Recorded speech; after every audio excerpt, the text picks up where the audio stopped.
গর্ভাবস্থার ডেলিভারির পরে ঠিক কতদিন পর্যন্ত রক্ত বেরোয়? দেখুন, এটা কিন্তু অনেকের ক্ষেত্রে অনেক রকমভাবে হতে পারে।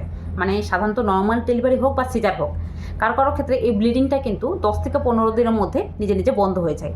আবার কারো কারো ক্ষেত্রে এই ব্লিডিংটা মিনিমাম 1.5 মাস পর্যন্ত চলে থাকে। সেক্ষেত্রে নর্মালি কিন্তু আপনার ক্ষেত্রে 1.5 মাস বা 40 দিন পর্যন্ত অথবা 6 থেকে 8 সপ্তাহ পর্যন্ত হতে পারে, তারপর নিজে নিজে বন্ধ হয়ে যায়। প্রথম দিকে ব্লিডিংটা উজ্জ্বল লাল বর্ণের এবং পরিমাণে একটু বেশি হবে। তার ঠিক 1 সপ্তাহ পরে এটা কিন্তু আস্তে আস্তে কমতে শুরু করবে। তার সঙ্গে সঙ্গে কালারের পরিবর্তন হবে।